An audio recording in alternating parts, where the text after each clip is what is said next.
Alright, so let's get started. This is what Ableton looks like when we start the application, and you can see by default we are loading two MIDI tracks here and two audio tracks. And we are looking at it in the session view layout right now. So first things first, we are going to open up the info view down here in the bottom left corner. So this will allow us to always quickly be able to check, okay, what is this knob for? This is a track pan. Okay, what is this? Track activator. So we can always quickly check, oh, what is this function actually going to do? If it looks a little different for you right now, also make sure to open up this little arrow here in the bottom right corner. So you're able to see the devices view and this info view. And also in our top corner here, we want to switch between arrangement and session view. This would be a timeline view where we are going to arrange our track later. But in the beginning, we want to put in ideas and play around. And this is why we are going to start in the session view. So we're going to make sure everybody can follow along with this part of the course, even if you're using Ableton Standard or you're using Ableton Suite. This is why we're only going to use samples for this part. And we already loaded up our course files folder with the add folder option down here in our browser.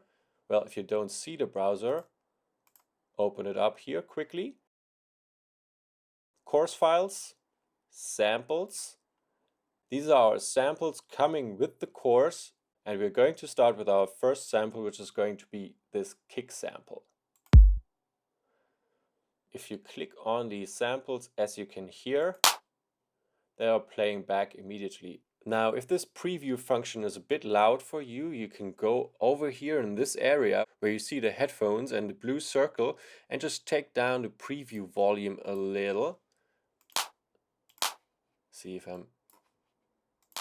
it gets a lot quieter, and we're going to keep it here around 2 o'clock or something. Well, at least 2 o'clock works fine for me, but it depends a little bit on your individual setup as well. Alright, so the first thing I'm going to do is prepare a sidechain channel, and for that purpose I'm going to use a kick sample, which will be used as sidechain trigger. Alright, and now we're going to set up our first element, our basic beat or kick pattern, and there are different ways of doing that. For example, we can take this kick sample here and put it on an audio track. We could also take the kick sample and place it into a drum rack on a MIDI track, or we can just select this MIDI track here, take the kick sample, and then drop an instrument or sample down here. So let's just do that. Take the kick sample, drop it down here, and you see it will show up in a simpler device, which is a sampling device we can use to play back audio files. And we can also manipulate these audio files with this device, with this sampler. And now we are ready to play this sample on this MIDI track. We just need to tell this MIDI track when to play it, and this is where we need MIDI information. And make sure this track is activated, so it's yellow here. And also we can actually play this kick sample with our keyboard, with our computer keyboard, if we arm this session recording down here. And also in Live 10, if we make sure this computer MIDI keyboard knob up here is activated. So hit on this knob, it shows up yellow, and now you can hit, for example, key A on your keyboard, and you see it will play back the sample. Now, we want to use a MIDI clip to tell this sample when to play, and this is why we are going on our MIDI channel up here into the clip slot and double click, and we are creating a new MIDI clip. Now maybe it looks a little different for you. If you hover into this gray area here, you can adjust the height of this little device and clip view down here. And I'm just keeping it in the middle for now. And basically this area is now showing us the piano roll and note information over time that is happening in this MIDI clip up here. So this is the beginning of the MIDI clip, and here we are moving over time. And since our overall tempo for this entire project here is sitting at 120 beats per minute right now, so we will have our playback information down here. And if we double click, for example, into this area, I'm double clicking on C3 up here, it will create a MIDI note.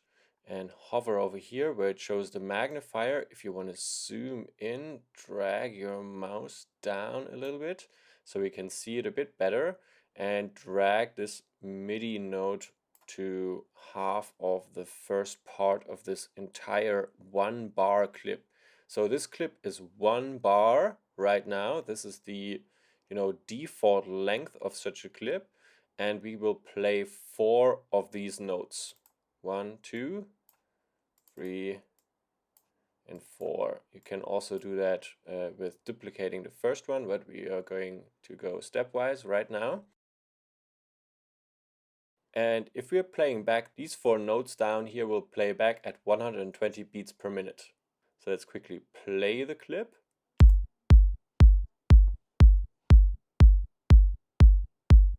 And we also see it's automatically looping these 4 hits because we have loop activated over here.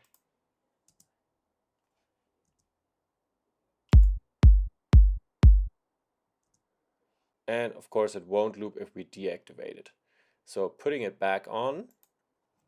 Now we also see a certain grid here in the back. If we right click into this area, we can adjust the grid view. Now we have a fixed grid. We are showing 16th notes. We can also show a grid of quarter notes.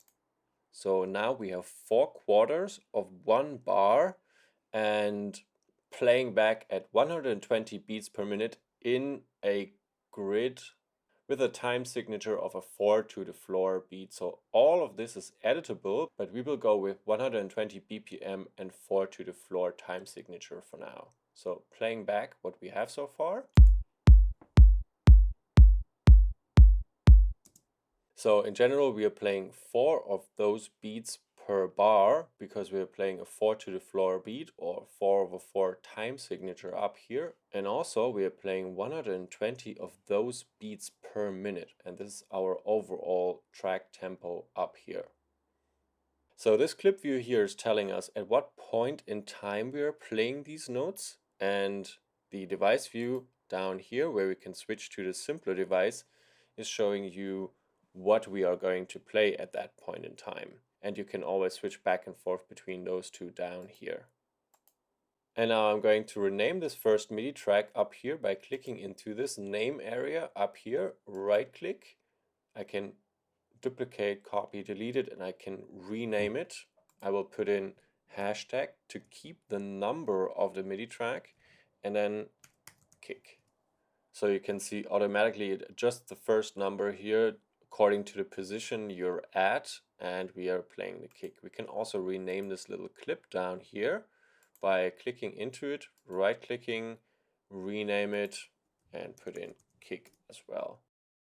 And another thing, now you see this clip shows up with a green play arrow, and that means it's ready to be played out. And if we are hitting our spacebar or this general play button for the entire project up here, it will trigger this MIDI clip and it will loop it until we stop the entire playback of the track. Or if we stop it down here, hitting this knob.